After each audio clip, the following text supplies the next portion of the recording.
Basta comentar sobre a doença, escutar sobre a doença e, de repente, a sensação é de ter os mesmos sintomas. E o primeiro pensamento é: tô com tal doença. Não é assim que acontece às vezes? Principalmente agora em tempos de Covid-19. Agora, como saber se são reais ou se estamos apenas sugestionando? Vamos entender melhor agora com o professor e psicólogo Ivando Nonato. Ivando, bom dia. Bom dia. Obrigada por ter vindo. E eu acho que a gente tem percebido muito isso, assim, né? De pessoas, uma tosse, uma febre, perdeu o paladar e às vezes pode ser porque ouviu falar sobre a doença. É isso que acontece? Exatamente. O excesso de informações, esse contato com informações sobre a doença o tempo todo, faz com que a gente, quando sente uma dor de cabeça, uma febre, já comece a pensar que estamos com determinada doença. Pode ser o Covid ou pode ser qualquer outra.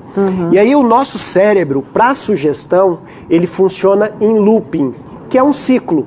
Quando a gente imagina que tem alguma coisa e recebe um reforço, por exemplo, físico, uma dor de cabeça, nós começamos a acreditar ainda mais que aquilo existe. E o ciclo começa, eu passo pela experiência e aí depois vem a imaginação, isso vai se reforçando e torna-se um ciclo e vai ficando cada vez mais forte. Nós podemos lembrar do efeito placebo, que é o contrário, né? A cura vem a partir da imaginação. Você oferece um copo com água e um pouquinho de farinha para a pessoa e diz que é um remédio. E daí a alguns minutos, algumas horas, ela deixa de ter os sintomas, simplesmente também pela sugestionabilidade. Que é isso aqui, é o cérebro, a nossa mente comandando isso, vamos dizer, Exatamente, é a nossa mente, neste momento, utilizando um poder que nós temos, que é o poder da imaginação, né?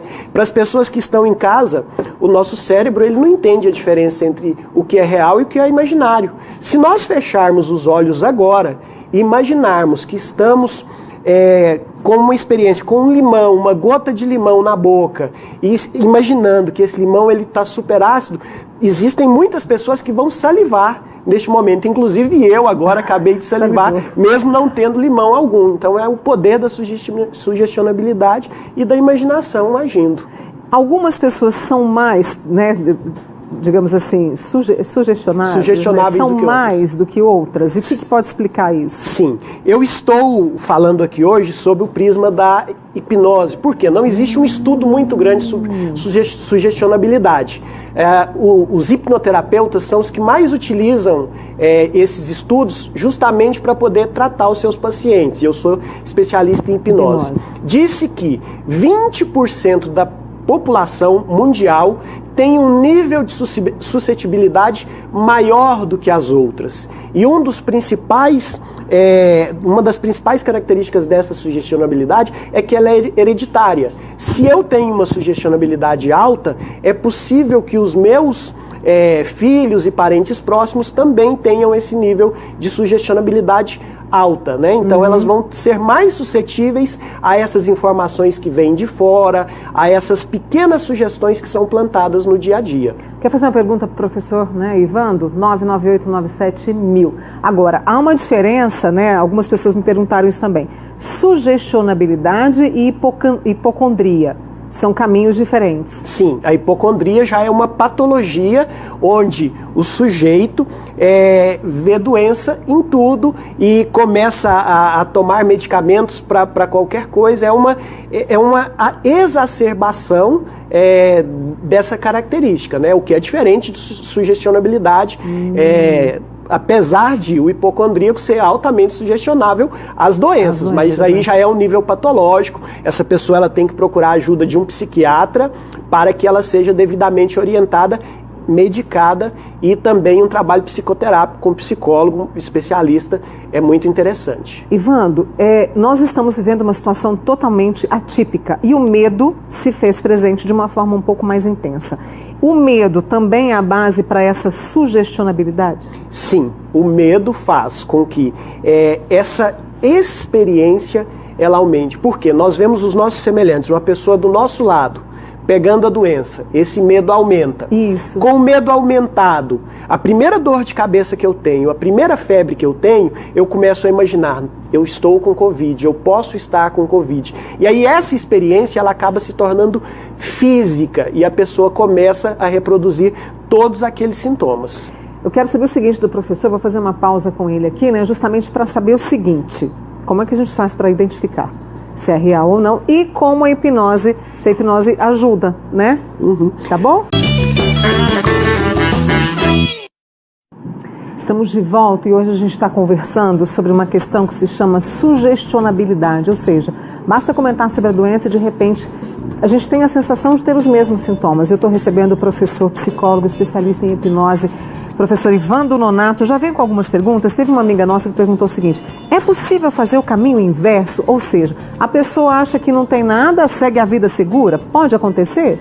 Pode acontecer. Existem algumas pessoas que têm os sintomas e elas são tão confiantes de que a doença não existe ou de que ela não pegaria aquela doença, que ela acaba negligenciando esses sintomas e não procura ajuda. E aí é onde a doença se agrava. Então é importante dizer que mesmo as pessoas sendo sugestionáveis, sentirem os sintomas, eles são tão reais que não dá para identificar se eles são reais ou imaginários. Entendi. Então o mais adequado é, obteve os sintomas, procurar assistência médica para que a gente possa ter a ajuda que precisamos. Deixa eu trazer mais perguntas, né?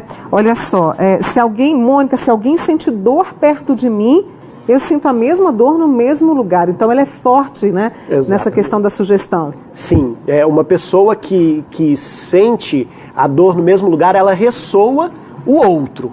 Aí, agora precisa saber se a pessoa saiu de perto, ela parou de sentir a dor, tá tudo ok. Então nós estamos ressoando o outro, né? Sente as mesmas dores. E aí é a questão da empatia. Você acaba tendo empatia com o outro. Isso é muito comum. Isso é muito comum, né? E aí já não é mais sugestionabilidade, é a questão da empatia mesmo. Olha que interessante, nosso cérebro é impressionante. A Silene Caligari gostaria de saber se a hipnose resolve no caso de síndrome do pânico, angústia, medo. A hipnose ela é muito eficiente nesses casos. No meu consultório eu tenho vários pacientes com esse tipo de questão e ela ajuda a diminuir bastante a incidência e as pessoas conseguem controlar, inclusive com a auto-hipnose, porque a gente ensina no consultório a pessoa mesma a fazer hipnose nesses momentos das crises para que ela mesma possa controlar.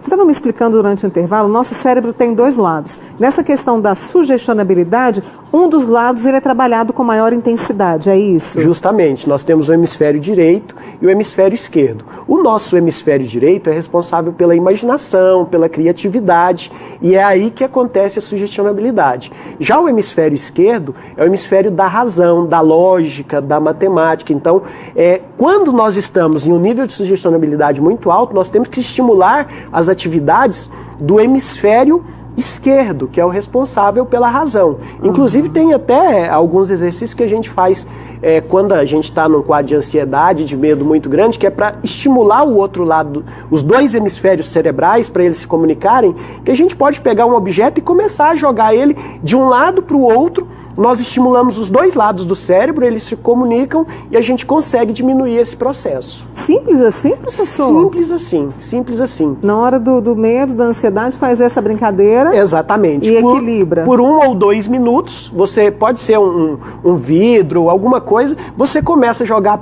de um lado para o outro e olhar aquilo, os dois hemisférios começam a se comunicar e você equilibra os dois hemisférios. A emoção e a razão, posso dizer assim? Exatamente, a emoção e a razão. A Graça quer saber, a programação neurolinguística científica, né, mostra que essas características condicionam as pessoas aos sintomas reais ou não. Ela traz aqui a questão da programação neurolinguística. Tem a ver com a sugestionabilidade ou não? Sim, a programação neurolinguística do Richard Bandler, né, ela trabalha justamente isso, e tem muito a ver com a sugestionabilidade. Ela utiliza isso como um mecanismo, né? E através de palavras ditas de certa forma, você consegue condicionar a pessoa, consegue sugerir questões para ela. Em uma conversa você consegue sugestionar várias questões para esse indivíduo através da programação neurolinguística. É muito interessante. A Marilda dizendo que minha amiga não pode nem ler bula de remédio, Mônica. Ela sente as contraindicações, os efeitos colaterais, mesmo sem tomar o remédio. Provavelmente ela está naquele grupo de pessoas que são altamente sugestionáveis e entendendo isso ela pode trabalhar melhor, porque quando a gente se entende, a gente se compreende, tem um autoconhecimento maior, a gente consegue trabalhar isso. Uma perguntinha sobre hipnose, a Débora quer saber se pode ajudar na questão da insônia, inclusive o Manhã Total tem discutido muito isso aqui. Sim, sobre a insônia. A hipnose ela é muito efetiva nessa questão da insônia, existe inclusive na internet vários hipnoterapeutas que têm algumas, a gente chama de indução hipnótica, né, para poder melhorar o sono. Então, ela é de grande ajuda para as pessoas que têm insônia, a hipnose. Inclusive, existem pessoas que deixaram de tomar medicamentos e utilizaram a hipnose, a meditação, todas essas técnicas que trabalham o inconsciente. E aí, para procurar, é preciso ter o caminho certo para procurar o profissional adequado, não é, professor? Exatamente, precisa ser um profissional especialista que tenha estudado para aquilo, que esteja capacitado, porque da mesma forma que pode fazer bem, se um processo desse é mal conduzido, pode trazer danos também para a pessoa. A gente conversou com o professor, psicólogo especialista em hipnose, Ivando Nonato, trazendo para a gente essa questão da sugestibilidade, né, e como que a gente pode trabalhar isso da melhor forma. Obrigada, viu, professor? Sou eu que agradeço. Volte sempre, boa semana, tá? Obrigado. Obrigada.